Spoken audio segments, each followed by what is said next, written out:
Here's something no one tells you when you start making stuff. Originality is a trap. And I don't mean that in some vague philosophical way. I mean it practically, concretely.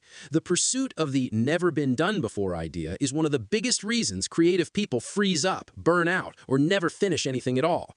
Because here's the brutal truth. There are no original ideas. Every story's been told, every theme has been explored, every plot exists somewhere already. And yet, some movies wreck you completely. Some songs feel like they were pulled directly out of your chest. Some writing makes you think, how did they know? So what's actually going on? What's the difference between something that lands and something forgettable? It's not originality, it's interpretation. Think about Fur Elise. You know it. Everyone knows it. It's so familiar it almost sounds inevitable, like that melody always existed and Beethoven just happened to be the guy who caught it first. Here's a weird thought. Could someone else have written it? Probably. Given enough time, maybe another composer gets to the same sequence of notes, but it wouldn't be the same piece because whoever wrote it would bring their interpretation, their emotional weight, their obsessions, their specific kind of longing. That's the thing. The idea might be universal. The interpretation is always singular. And this shifts everything. It means your job as a creative person isn't to hunt for some untouched concept buried in a cave somewhere. Your job is to tune in to something already out there or something already inside you and run it through the filter of who you are. Alfonso Cuarón made Gravity. You know the movie. Sandra Bullock, space, spinning, trying to survive. But it didn't start as a space movie. Cuarón had been developing a personal art house project. It collapsed. He was broke, no financing, no plan. So he called his son Jonas and said, basically, I need to write something commercial fast. And Jonas told him, fine, but make it about something real to you. So Cuarón asked himself, what do I feel right now? I feel like I've fallen into the void. I just want to put my feet back on the earth. That became the movie. He didn't write about being broke. He didn't write about depression. He wrote what it felt like.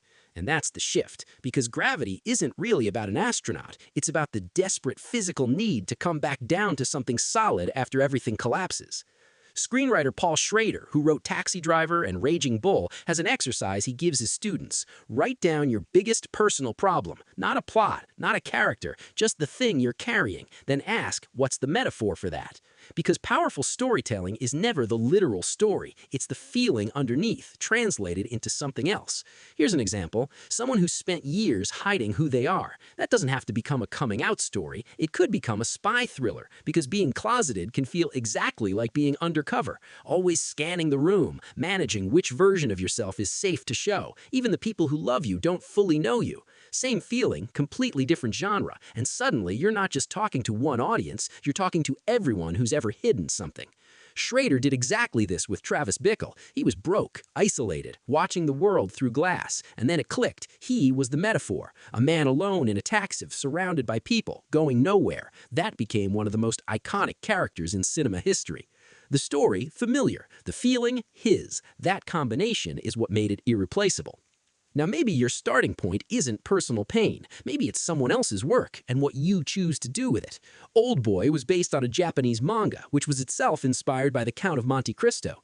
Park Chan-wook didn't copy it. He flipped the central question. Not why was this man imprisoned, but why was he let go? That single reframe turned it into a Greek tragedy full of guilt, taboo, and punishment. None of that was in the source material. That came from Park, his obsessions, his culture, his vision. Sergio Leone did something similar. He took Kurosawa's Old Jimbo and made A Fistful of Dollars. But more than adapting the story, he invented a new language for a genre. He slowed time, cut to music, used silence like a weapon. Before him, Western heroes were noble. His were dangerous, morally ambiguous, and impossible to look away from. Same bones, completely new body. And Neil Blomkamp, who grew up in apartheid South Africa, made District 9. Not a documentary, not a historical drama, a sci-fi film about aliens forced into slums. His later films had bigger budgets and better effects. They didn't land the same way, because District 9 came from something lived. The others came from concept. One was interpretation, the others were design. So maybe that's what this all comes down to. You're not supposed to invent something the world has never seen. You're supposed to make the version only you could have made. Tarantino said it best. Reservoir Dogs didn't really exist before he made it. Heist films existed, gangster films existed, all the ingredients were there, but the specific combination, his aesthetic, his obsessions, his way of seeing, that wasn't there yet, and it wouldn't have been unless he made it. That's the only originality that actually matters, not the idea, the interpretation.